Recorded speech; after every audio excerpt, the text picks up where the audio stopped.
In a recent class, I had one of my students bring up a term that I hadn't heard in a long time: backlog rot, or just backlog graveyard, or backlog waste. I've heard it called so many different things. And I thought to myself, what if I put together just a quick episode to talk about 4 bad backlog habits that you should avoid at all costs? We've all been there, right? Loading your backlog, seeing a depressing number of just half baked tickets. Trust me, a clean, well maintained backlog isn't just for show. It's the difference between leading a strategic roadmap or drowning in outside noise. And you know who's to blame? You, the owner of the backlog. You're the person to blame. But that's good. You're the person who can affect it the easiest. You're the person who can initiate the change. Thus, it's time to start cutting out bad habits and have your backlog work for you and not against you, right? So here's how to do that, and you should be able to knock it out in a very short amount of time. It shouldn't take you a long time to do this.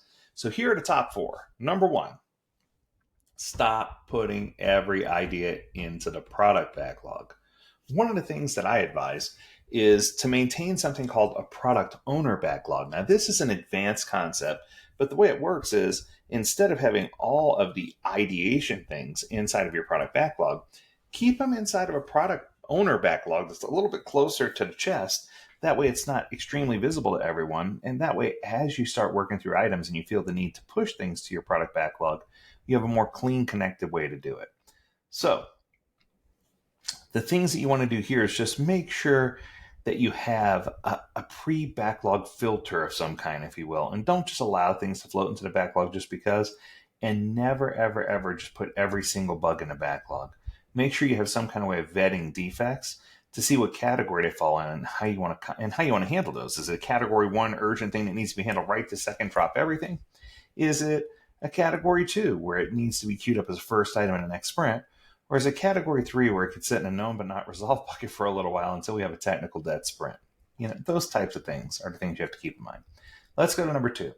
Stop keeping things in a backlog that will never happen. Oh my goodness. Can I tell you how many times I've gone in and just done backlog dumpster cleaning and just started with grabbing anything that was older than 9 months or whatever the case may be at the bottom of the backlog and just eliminate it all?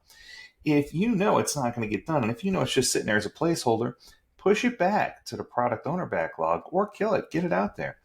Make this a transparent place where ideas go to die. And put reasoning next to it. We're never going to get to this, whatever the case may be, or it's irrelevant now. But use a time rule, whether it's 9 months, 9 days, whatever your timeline is. Make sure you stick to a tight timeline for how long things can live in a backlog, and be ruthless and vigilant about pulling things out and making those changes. You need to make those changes right away. Okay, let's go to number 3. Number 3 is stop tolerating things with no impact or just hypothesis.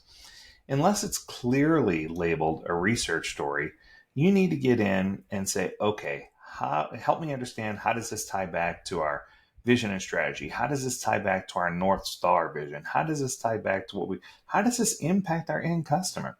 There's so many questions that we can ask. And if we just start asking the right questions, what is the expected user impact? What metrics will change as a result of this? What part of our goal is this addressing? If you start asking those questions and other questions, and I call them tough questions, it's going to help you filter through and make sure that you're building the right thing, which is one of the 3 key components that you need to do in order to make sure you're successful. And then finally, number 4, stop going through and micromanaging tickets like you're a project manager. You're not a project manager. Let the team own a delivery plan and a subtask for those items. As a product manager or product owner, you should be focused on the what and why, not necessarily the how. And I think that if you have clear acceptance criteria to let people know what your expectations are, it should be easy for you to just let go, right? Sometimes you need to have that Elsa moment and just let it go. We don't want to see bloated backlogs, wasted time, slower decisions, unnecessary stress. We need to get past those things. We need to help people actually be productive in the workplace. And if your backlog's not manageable, it's time for you to step up and do that, because this is the number 1 reason why organizations fail when implementing Agile. So that's going to do it for this episode. I hope you enjoyed it. If you have a topic you want us to discuss, learn more at AgileDad.com. We'd love to hear from you. And as always, we encourage you to stay healthy, stay well, and stay agile, my friends. Until next time, do take care. Bye now.